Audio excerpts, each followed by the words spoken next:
of around him and the infinite possibilities of our existence, time, infinite possibilities. And it could be said that George made good use of the possibilities open to him during his short life. Short life. And Olivia ends with this quote. And this was on the clock tower. Imagine, every time you go past your clock tower in the garden, this is where it's written up. Past is gone. Thou canst not that recall. Future is not, may not be at all. Present is. Improve the flying hour. Present only is within thy power. I read that again. Past is gone, thou canst not that recall. Future is not, may not be at all.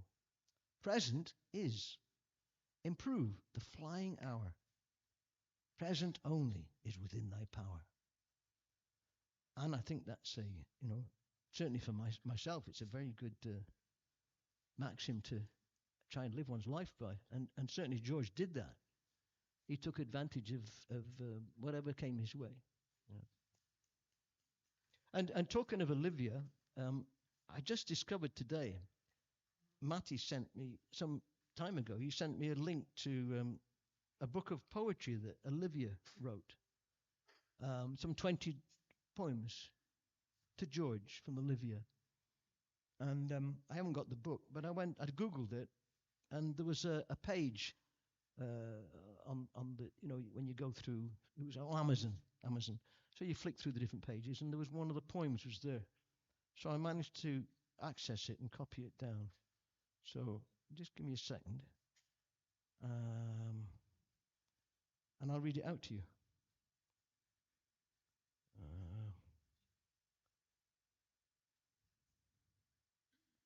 Here we go. So this is a poem by Olivia. You got to focus on it. It's a little enigmatic. There's a bit of a riddle in this poem. George was enigmatic. He was very enigmatic.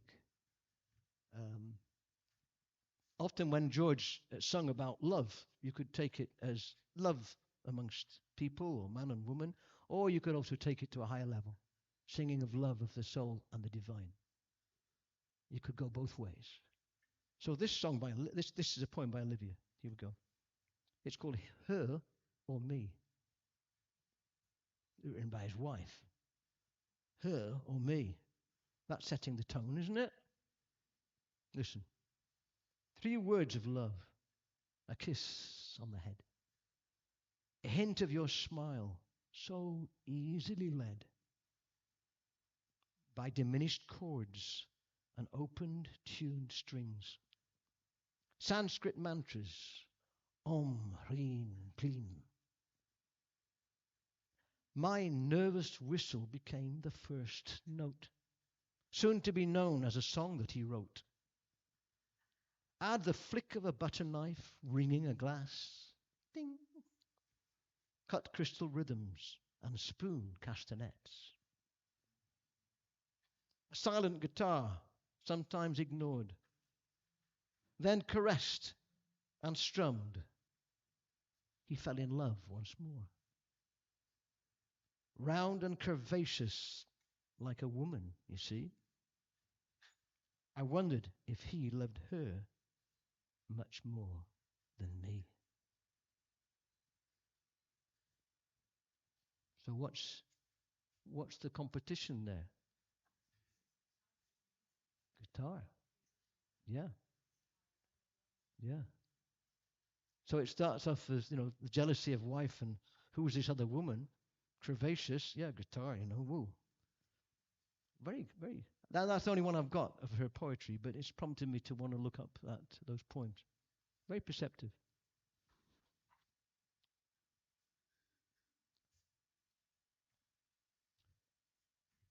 I'd like to ask you, I'll ask you a question. It's open to everybody. What's the first song of George Harrison's which touched you? Thought, ooh, That's interesting. Any offers? The first song of George Harrison was that. Here comes the sun. Here comes the sun. Within you, without you. Okay. Put up your hands if it's Here Comes the Sun. Okay.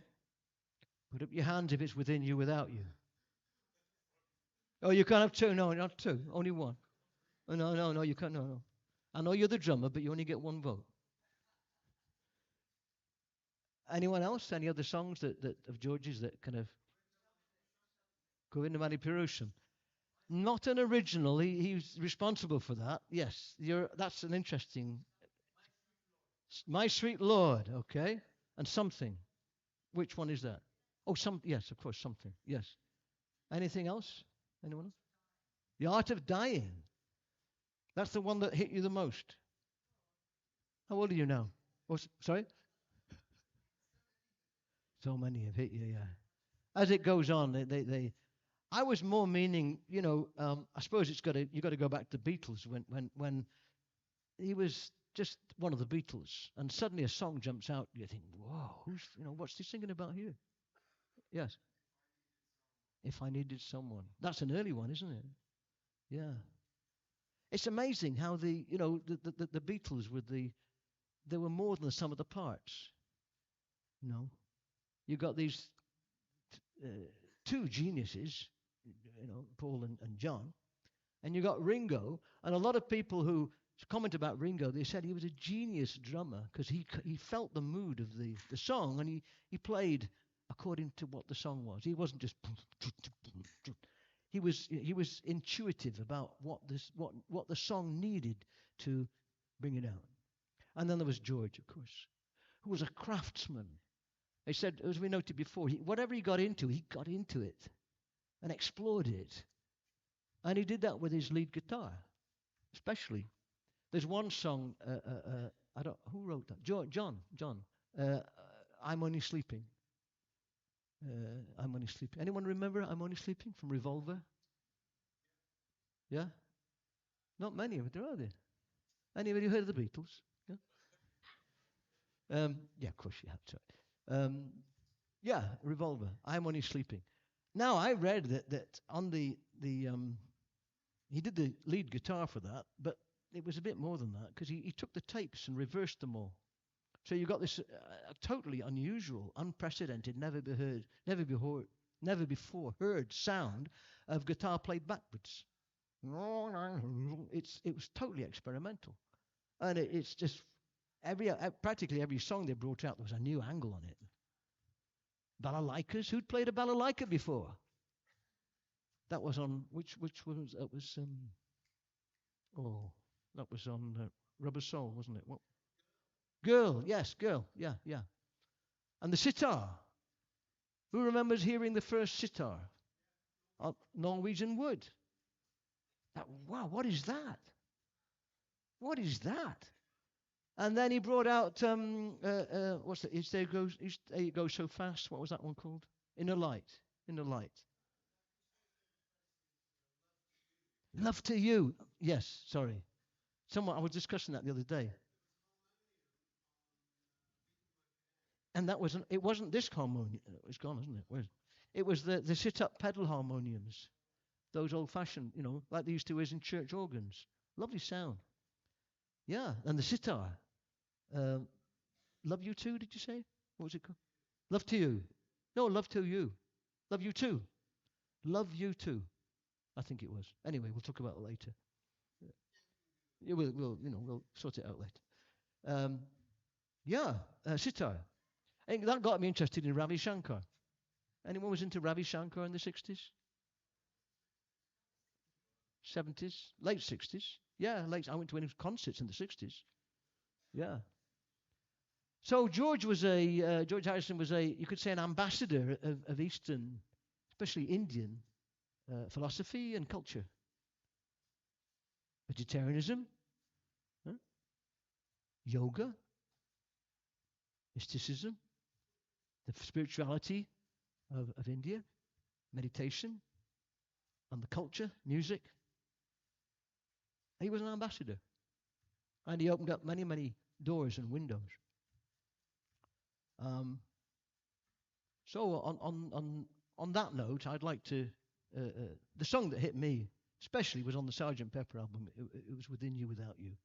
The first time I'd ever heard a pop song that actually had depth to it. It's a life class. Within You, Without You is a life class. It's amazing. So deep. And of course the instrumental. And it was another first insofar as that's the first song that any of the Beatles wrote that didn't include the Beatles. The Beatles weren't on that one. It was George. You got these session musicians, Indian musicians. So Dave, do you want to come up and Dave Stuckey, please, if you can. Yeah, please.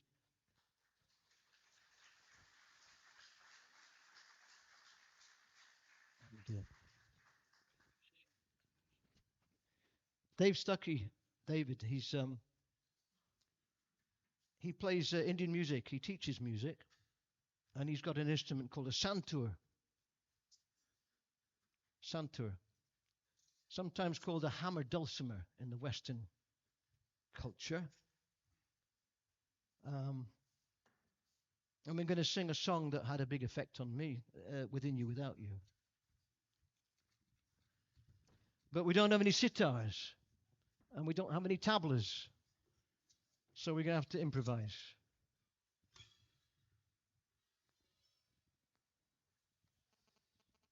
This is called the box tampura. Box tampura. First time I heard a tampura, well, I suppose it was Ravi Shankar, but it was used on a Sergeant Pepper track. It's getting better all the time. There's a little break in there. And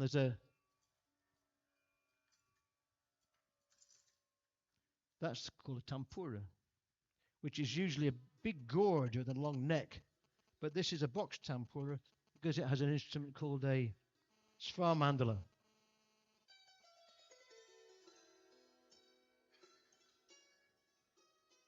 And this is a santur.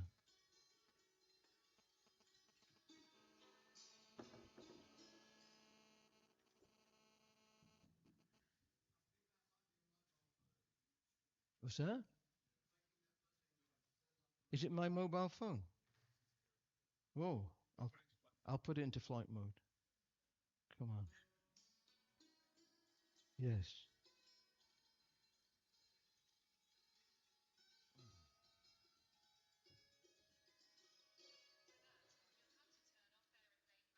Listen to that. Can you put it to music? It's on aeroplane mode. Turn it off, yeah. Good idea. Turn it off.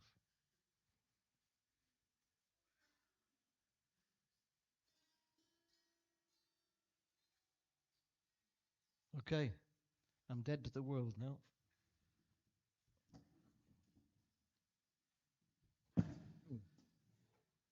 We're not professional here. Well, I'm not. I'm not. I turned it off. Mine's turned off. Totally. I need a mic for this and a mic for the. Oh, I've got it. Sorry. I've got a microphone. I'm forgetting I've got a microphone. So I'm just going to put it here. It won't be a problem, I don't think. Isn't it crazy? Any of you, any of you wear glasses here? Have you ever gone around looking for your glasses? Yeah? Well, here's me looking for a microphone, and it's right here. So you know the feeling, don't you? You're going to make a joke about it. Okay.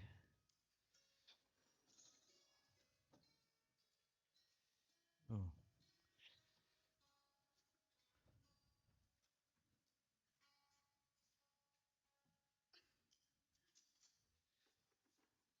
It's funny, isn't it?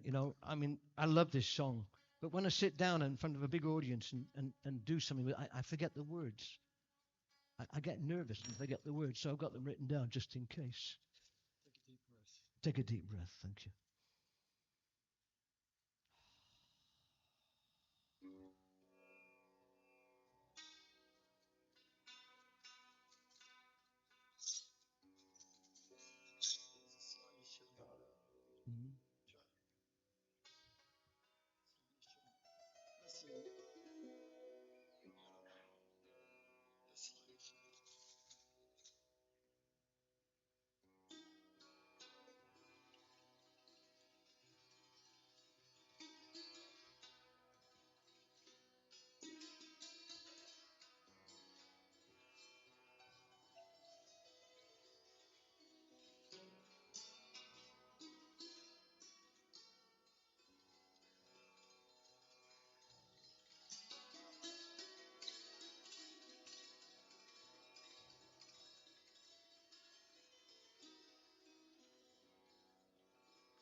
We were talking about the space between us all and the people who hide themselves behind a wall of illusion, never glimpse the truth. Then it's far too late when they pass away.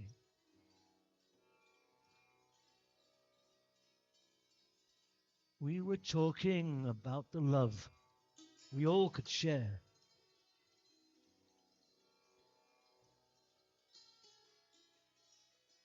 When we find it, to try our best to hold it there.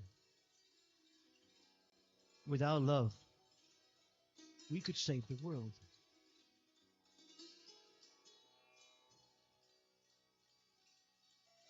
We were talking about the love that's gone so cold, and the people who gain the world and lose their soul. They don't know. They can't see. Are you one of them?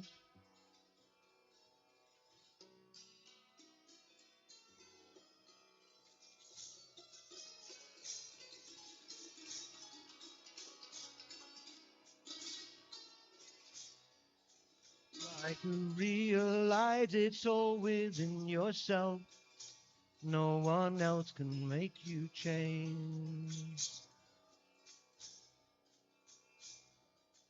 And to see you're really only very small, and life flows on within you and without you.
We're talking about the love we all could share when we find it, to try our best to hold it there. With our love, we could save the world. If they only knew. Try to realize it's all within yourself. No one else can make you change. And the time will come when you see we're all one and life flows on within you and without you.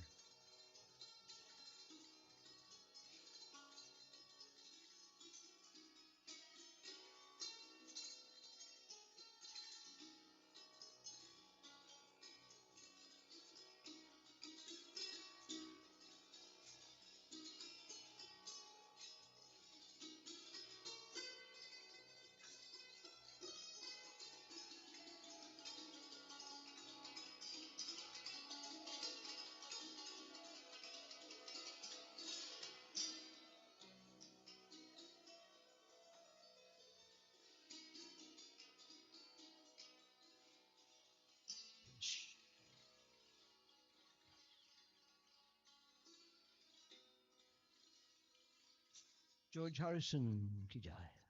Hare Krishna.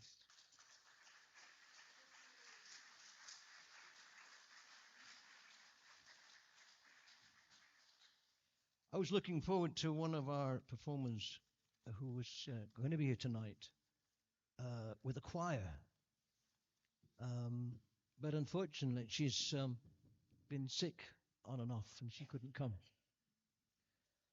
But it's a kind of hint that so many of George's songs, as any song, can be so many different arrangements for it. You know?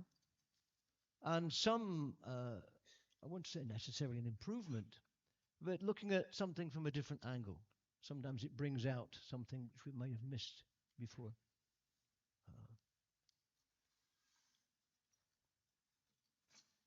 So I'm going back to the magic book here, and a random opening.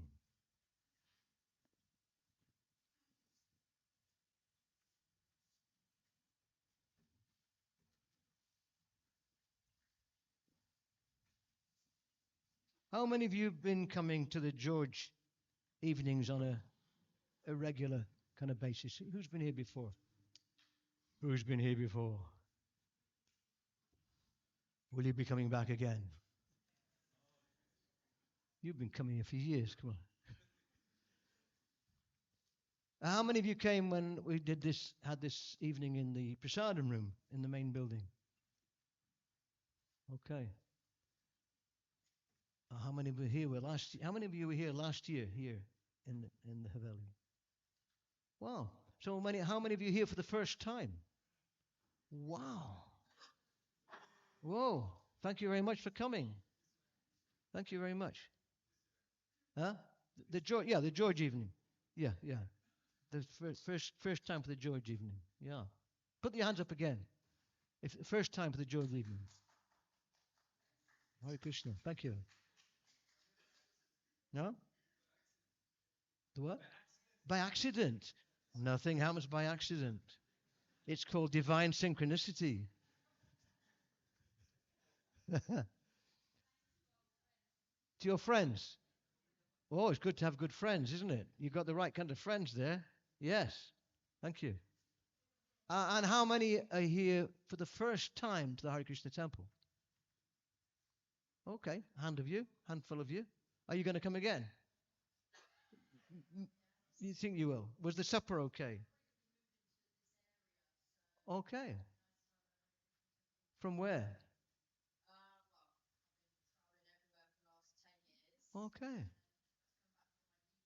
Yeah. Yeah. So you move around? Have your travels taken you to India? 3 times. Okay. Yes. India's a wonderful country. Actually, every country is a wonderful country if you know where to look.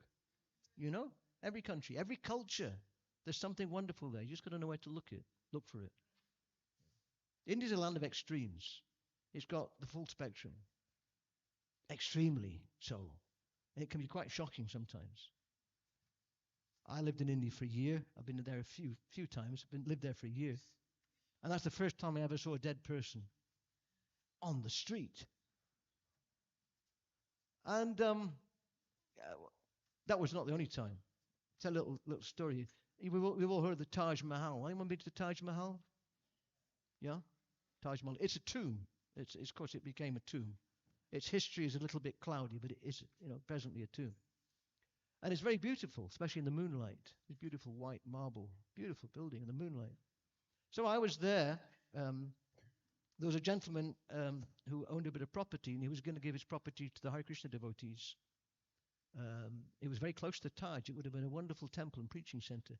But due to family disagreements and they wanted the property for the family, it didn't happen. But I was there for a few days, and they were negotiating to get this property, a donation. Anyway, that's beside the point. The point is this. Taj Mahal is a beautiful, beautiful building. But if you go to the back of the Taj, there's a parapet. There's a wall and a parapet. And it goes down to the Jamuna River. And the Jamuna comes swinging around very, very slowly and very shallow. And it comes round. And there's a very large area of very shallow water with mud banks and stuff. This is a bit gruesome. But it fits in with this idea of birth and death. Because as you know, in India, many people can't afford to have a cremation. So they put the dead body wrapped up in winding sheets and they put it in the river. It drifts down. And to have one's body or ashes place in these sacred rivers is considered a very immensely beneficial. It's very purifying. To take bath in the river when you're fully aware and alive is considered very cleansing. It isn't a fairy story. All water is cleansing, but these sacred rivers are considered to be sacred. And so behind the Taj Mahal, the water is very shallow, and it kind of something piqued my curiosity. I thought, why are all these vultures sitting around in the water and the dogs out there? Why? What? So I kind of clambered down this bank round the back of the Taj Mahal and went for a walk. It was very sobering. Very sobering. The Western world is like front stage. It's all scenery and flats, and it's all a big illusion. You go into what we call third world countries, which is a bit derogatory, actually. They're much more close to reality, and India's one of them. It's backstage. What you don't see here is going on all the time. It's all out in the front. You see it. Birth, old age, disease, and death. There it is. And the most shocking thing was to see two dogs fighting over the forearm of some young girl with a bangle on it. It's what you call sobering. And we need these reminders that this is temporary. It is temporary. And like George sings that song, we go chasing after the world and lose our soul. We lose connection with our divine nature. And then it's life after life after life. What does George sing? Passing through a million years of crying until you realize the art of dying. It's an art. And George Harrison, he inquired, he searched, he found, and then he proselytized it. He spread it. He spread that word that it's all temporary. And he chose the path of, after different looking here and there, he met devotees. In fact, his first contact with Hare Krishna was, it's very interesting this. He heard directly from Prabhupada. There's an album. When Srila Prabhupada came to the West in 1965, he lived in New York. And he was in New York for about a year before any followers came. Srila Prabhupada was living on the Bowery, which is the dregs in New York. It was, he had nowhere to stay. He was staying here and there. He's over 70 years old. He's come to the West with nothing. Nothing. He's going into totally alien culture. He himself has the highest standards. He's a self-realized soul, and he's living in a place where there's alcoholics, drug addicts, even dead people on the street. Of course, that's not new to Prabhupada. He's lived in Calcutta. But it's the raw aspect of the Western society, the Bowery. He lived there for a year. And after about a year, some followers came to his classes, and some people showed interest. And he started a storefront called Matchless Gifts. Many of you will know these histories, but for some of you might not. It was a storefront, and that was a temple. And every day they'd be chanting kirtan. He'd give classes, and there'd be free prasadam, dal and rice and whatever vegetable they could get. A lot of the time they lived on. They'd go to the local fruit stores and collect the pink watermelons that we get here. So that's very popular. New York's very hot in the summer, baking hot in the summer, and very cold in the winter. It's a very extreme climate, New York. So they'd beg these watermelon rinds, and they cook them up. That was the vegetable. And Prabhupada would he'd cook for everyone, and serve everyone, and clean up after everyone, and wash the plates of everyone. And after 2 or 3 months, one of the chaps who was coming said, "Can I give you a hand? Can I wash the plates?" And Prabhupada said, yes. I was wondering if someone would do that. And so bit by bit, people started to volunteer. And bit by bit, more people came. Just a little handful. But within 2 or 3 weeks of Prabhupada living in Matchless Gifts, just down the road was a little record studio, where a very enterprising chap would make a record and make a disc, a vinyl, disc. And he specialized in, back in the 60s, there was a lot of experiment going on. And Matchless Gifts was right on the edge of Greenwich Village, which was the blossoming of the counterculture. Began in Greenwich Village, New York, and then it sprung up in San Francisco. And then it came to London. And interestingly enough, the devotees were there at each seminal point. Right there at the beginning in Greenwich Village. And then devotees were there in San Francisco when the flower power took off. And then they came here to London when it took off there. Bang, bang, bang, 3 in a row. Boo, boo, boo, boo. And it attracted the attention of the youth who were questioning and looking for answers, many looking for deeper answers than the Western society and culture could give them. Anyway, back to the studio. So Prabhupada, this chap who was running the studio, he wanted to record not just music, but he also wanted to record the spoken voice as well, which is unusual for a record. Unusual. But that suited Srila Prabhupada perfectly. So he and a number of his early disciples, there were no shaven heads and dhotis back then. There were beards and maybe bells and this and that the hippies used to. And 2 or 3 of them were actually teachers and had holding down jobs. They were serious seekers. So anyway, they all went to the recording studio and recorded a wonderful kirtan. It's called the Happening album. Actually, it's called the Radha Krishna Temple album, or Hare Krishna. But the studio, the record label was called Happening, the Happening label. And it was called, the boys used to call it the Happening album. And it wasn't just kirtan, but Prabhupada gave a purport. He read out a description of what the Hare Krishna chanting was all about. So you got Prabhupada chanting, the devotees joining in, and an explanation of what the chanting was about. And back in the 60s, what we used to call the head shops. Anyone remember the head shops? Come on, put up your hands. Anyone remember the head? Yeah.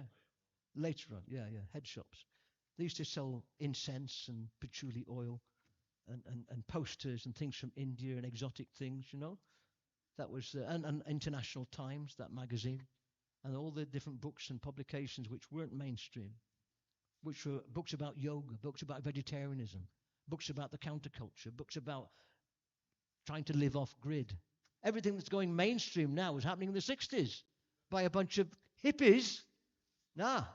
They were seeing through the charade of the Western society. They were way ahead of the time. And they got distracted by sex and drugs and rock and roll. That distracted. But a lot of them had high ideals, and Prabhupada took the cream of those. And Prabhupada said, no sex, no drugs, no rock and roll. You chant Hare Krishna. Take prasadam and help me in this mission. So this record was out there in the various head shops, and a lot of people heard it. And there was, when Brahmananda went to Macmillan, the big publishers, with Prabhupada's manuscript for Bhagavad Gita, Prabhupada said, just go, just offer them, just go. And it was a shot in the dark. Was it synchronicity? Was it Prabhupada getting divine guidance? Because when Brahmananda arrived, the head of religions, the religious department, they said, well, we've been looking for a Bhagavad Gita to publish under Macmillan. We've been looking for it, and there it was. And it so happened that the chap who's that religious, Brahmananda also had some records, and he took quite a lot, maybe dozens and dozens of them. And one of those albums found its way to George Harrison. And he heard Hare Krishna from Prabhupada's lips. He heard the explanation of the mantra, and he started chanting Hare Krishna. And in the little book, Chant and Be Happy, we've got some at the back there. There's an interview between Srila Prabhupada and George and John. And Yoko's there as well. And they're talking, John and George is saying, well, yeah, me and John, we sailed around the Greek islands with ukuleles chanting Hare Krishna until our jaws ached. On and on. George and John was into chanting big time. And because we know John, he opened up his house and let the devotees and Prabhupada stay at his place. What was it called? What was it? Tittenhurst. Yeah, Tittenhurst. Yeah, yeah. Yeah, and Prabhupada stayed there. And then, of course, George, George really put himself out. His words, his songs, he put himself out there. He said, no one's saying it. Someone's going to take the risk. And George risked his musical career by backing the Krishna consciousness philosophy and bringing it into his songs. He didn't know what was going to happen. He even risked his house. I mean, this is his commitment. When the Monty Python team wanted to put out the Life of Brian, when the film company, who was it? Was it EMI? No, their record. The film company read the script. They thought, oh my God, we can't put this out. It was a bit risque. So George really wanted to see the film. So he said, all right. And he mortgaged his house. He mortgaged Friar Park to pay for the millions that it cost to put on. And 2 or 3 people said that's the most expensive cinema ticket anyone ever bought. Cost millions. And it was a success. You know, that was the beginning of George's film career. Handmade Films was was started by George, and it was the beginning of a resurgence of you could say, the English film studios, and they brought out some successful films. So George was a film songwriter, yogi, mystic, racing driver, Beatle, musician, advocate of Eastern culture, West Indian culture, and probably above all, a Beatle, yes. But even more than that, a gardener. George wanted to be identified. He said, I'm not a Beatle. If anything, if it all comes down, really, I'm a gardener, which is a very humble thing to say. He'd already had enough of the razzmatazz of wealth and fame and all that. You see pictures of all these people with cameras. Imagine going around and all the time there's people, imagine. No freedom, no privacy. He was sick of it. There's quite a few quotes from George about how gardening was important to him. In fact, it was so important to him, Dani, his son, says that it wasn't until Dani was 7 years old he thought his father was a gardener. Dani thought his dad was a gardener in this great garden, and they lived in Hawaii, beautiful place. He had no idea. And he said that one day coming back from school, the school kids, the mates, were running down the road behind him singing Yellow Submarine. And he said, what the hell is this about? And he went to see his dad. Dad, what are they? And it became apparent to Dani. He said, well, why didn't you tell me? And George said, well, I suppose I should have done, really, but I didn't realize you were a Beatle. That was George's humility. He wanted to protect his son from the razzmatazz that goes with being a world-famous superstar. And in many ways, it didn't affect George, except for him to back off from it and realize that he had everything at the age of 22, and he realized there's a lot more to life than that. Those who are in the entertainment business, especially the rock stars, many of them, they crash. That's it, alcoholism, drug addiction, suicide. It's the end of it. And then crash. And George had his ups and downs. You look at his, as Olivia says in this tribute to George, you get to know George through his music. He shared his journey through his music, his ups and his downs, his highs and his lows, this way, that way, his mischief and his mysticism. He shares it all. So we are very grateful to George, and Prabhupada was very fond of George. And George was very fond of Prabhupada. He said he was so humble. There's only a couple of recordings of Prabhupada with George. We'll have to play those another time. There's always something more with George. We'll have to play those another time.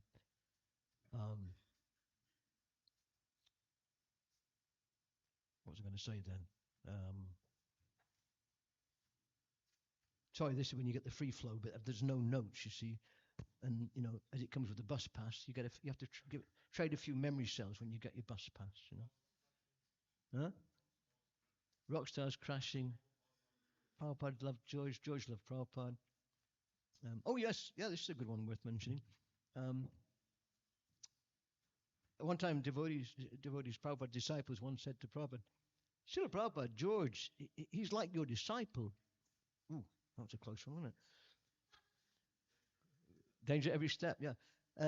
George, he's like your disciple, isn't he? And Prabhupada said, no, he's more than that. He's like my son. Like my son. And he was. The couple of recordings of George, there's a very sweet interaction. Prabhupada's very... And Sham Sundar was George's close friend. Any of you got this book? There's a series, 3 of them in the series by Sham Sundar called Chasing Rhinos with the Swami. Anyone got this book? Chasing Rhinos with the Swami. A very strange title. It comes from the idea that if you're going to go hunt a wild animal, you go hunt a rhinoceros. Because if you fail, well, come on, you can't catch a rhinoceros. But if you succeed, people go, oh, you've got a rhinoceros? And that was Prabhupada's motto. Prabhupada went for the biggest. Prabhupada came to the West with nothing, and 12 years later, Hare Krishna was a household word. Thousands of disciples, over 100 temples, millions of books, over 80 titles. Prabhupada slept 4 or 5 hours in the 24 hours, getting up at midnight to translate. Prabhupada's determination was unmatched. And George appreciated Prabhupada's dedication and his purity. But when George came to see Prabhupada, as I said, there's only 2 recordings that I know of. And there's only one photo I know of George with Srila Prabhupada. He came to see Prabhupada many, many times. But it was an unspoken rule that it wasn't a photo opportunity. George was coming to see Srila Prabhupada. Not, hey, let's get photographs of George Harrison with Prabhupada. No. It was a very private affair. And George appreciated that. And Sham Sundar, George's close friend, who wrote these 3 volumes, there's volumes 1 and 2 are available at the back there. So if you want to catch up with this, Sham Sundar was Prabhupada's secretary for about 3 years. Srila Prabhupada said Sham Sundar was his best of all secretaries, best secretary. He was very proactive. He's got an amazing style of writing, very honest, disarmingly honest, and very humorous as well. So Sham Sundar always used to say, we never ask George for anything. We just give. We never ask him for anything. The result was George volunteered to buy and purchase Pigott's Manor, which became Bhaktivedanta Manor. George also donated some $19,000, a lot of money back in the early 70s for the Krishna book. That's the display outside there. Display, Krishna book. And that was the introduction that George wrote for the Krishna book. It's out there. So George was into Krishna, and we're very grateful for that, as was Srila Prabhupada was. So since when did George pass away? 2002? 1? 2001. Yeah, 2001. We've been putting on a George Harrison evening. In gratitude. I certainly owe George, you could say, my spiritual path. It opened my eyes to something. He provided the clues and gave us the signposts. And by Krishna's grace, I met the devotees and got a bit more serious. But George lit the way, definitely.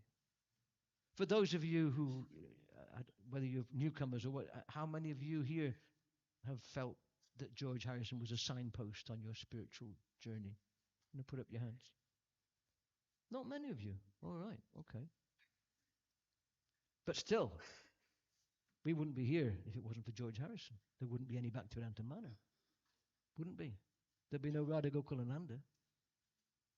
There'd be no cows. There'd be no Janmastami. 60,000 people. So what a wonderful facility. So I don't want to go on too long. I can ramble on all night. I hope you're not too bored. There's always something, so much to talk about George and his songs. So we're very blessed. We've got a nice musical setup this evening. Inner Light, Matty, Chilokanath, and Luke, uh, wherever they are. So I'd like to invite them to come up on stage. They're doing some cover versions of George's songs. If you know the words, you can sing along and you can stomp your feet and clap your hands. And we'll end with a kirtan, chanting Hare Krishna. I hope you'll join in. Thanks for coming. If any of you haven't eaten yet, there is prasadam still being served. But don't miss the band. You've got about 2 minutes. So, did you enjoy your supper? Let's have a big round of applause for the cooks.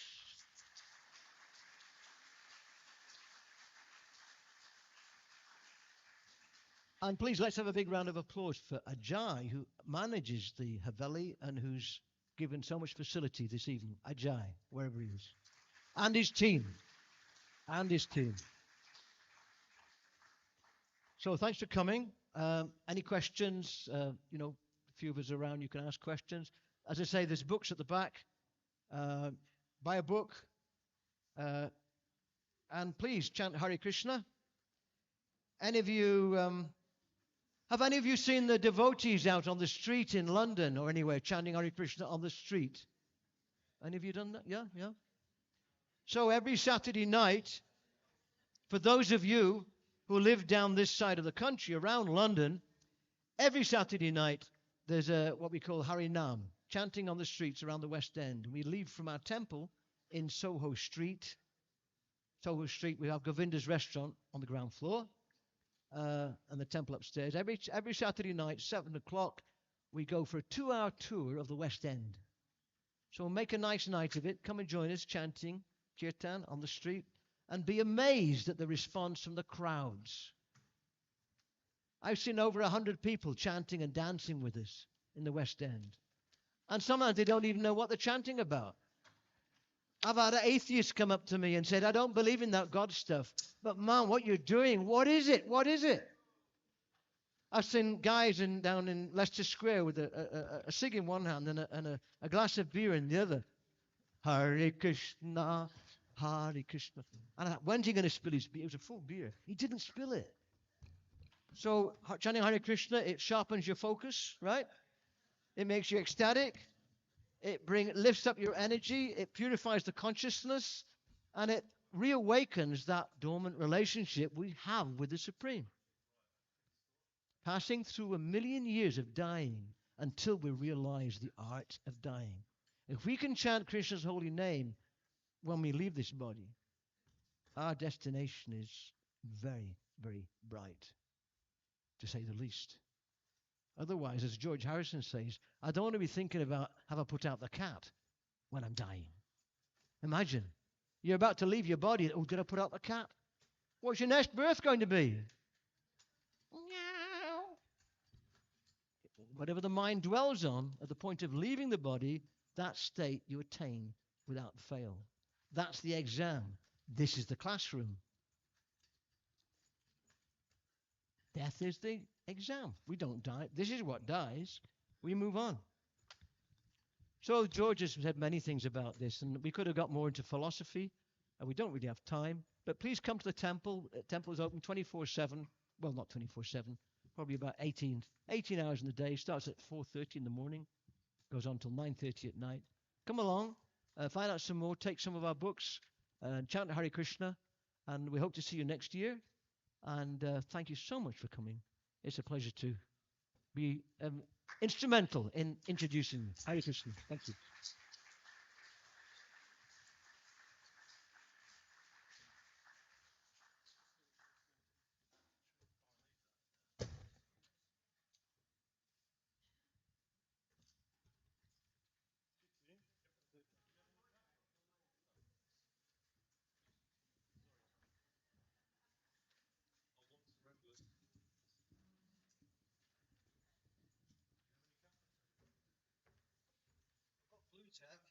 that's not really rock and roll tune.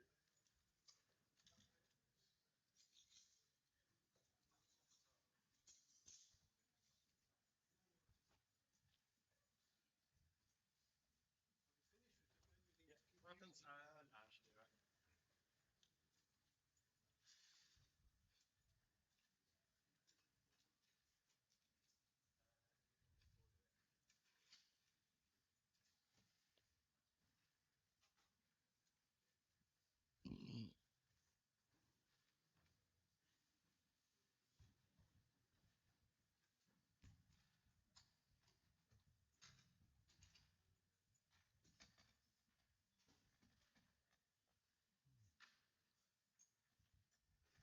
What happened to Jake?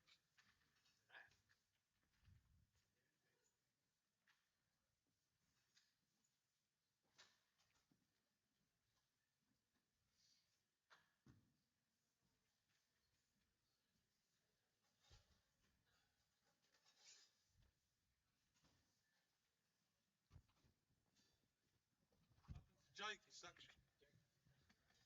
No, I haven't heard from him.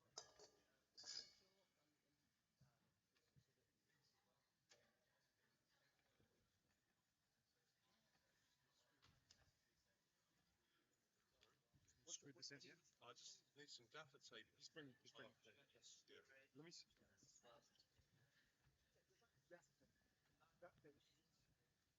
Bring it in 2 minutes. 1, 2. All right. Do you want to hold on? Screw that. Got to take that one off. I'll get you on it. Okay. Wash her first. Thank you.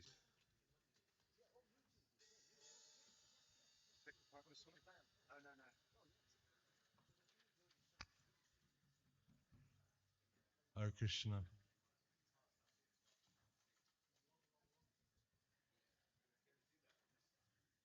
We'll be with you in a few minutes.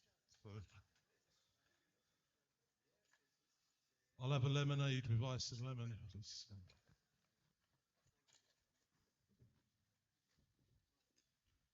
So thanks everybody for coming. Can we please have a round of applause for Sakshi Gopal?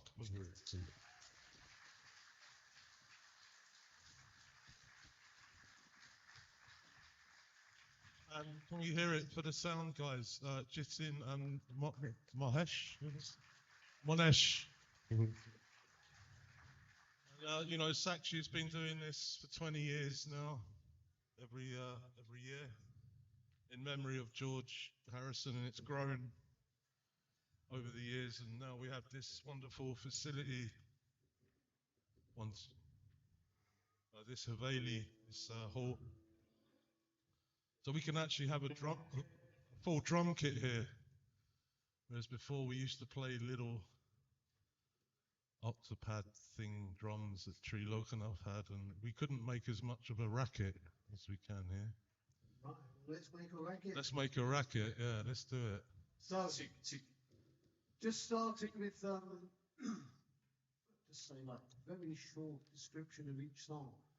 So this first one is from Revolver.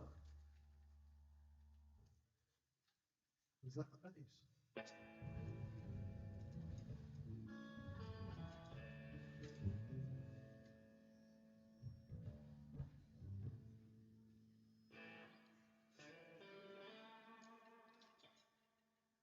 So hopefully all the different volumes are good. That's why we like the sound guys, because they make it sound good. That's why we like to thank them. And they only get noticed when it goes wrong.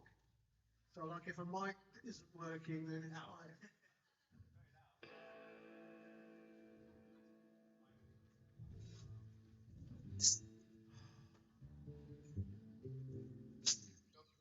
Yeah. Could I have some gaffer tape? It's just for my mouth. It goes. Can you just wrap it? Just stick it round there.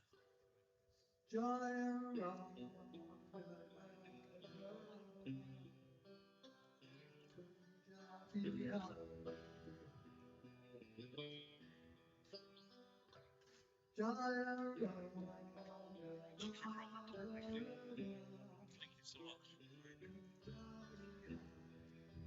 Thank you. Just putting in. Oh, okay. I thought we were going to do some spontaneous. Should we? Okay, we can do if you like.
So we'll start off, as I said, with a song off the album Revolver, 1966.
I just hope everything was nicely balanced and you can hear the words and everything like that. So, the next song actually, George, this is a song he sang. He didn't write this song actually, and it was very popular in the 1980s. It's called "Got My Mind Set on You," and we like to think that George has got his mind set on Krishna, so that's how to think of this song. Just one sec, yeah. Huh? Okay. Thank you, Alice.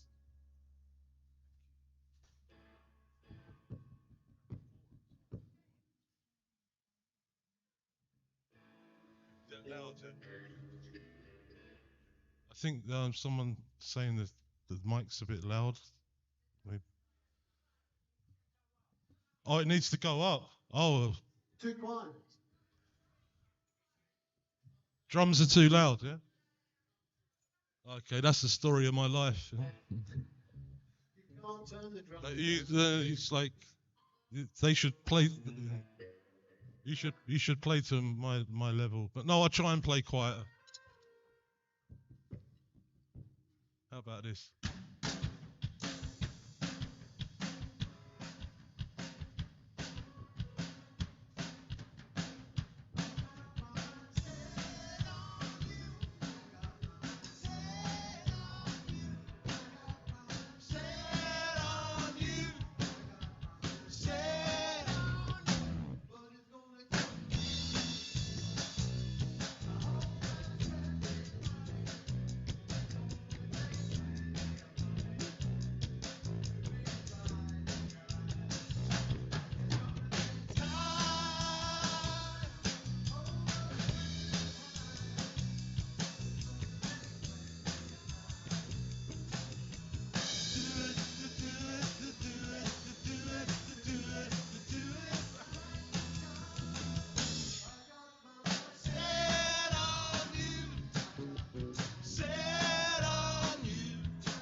It right, child.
Money.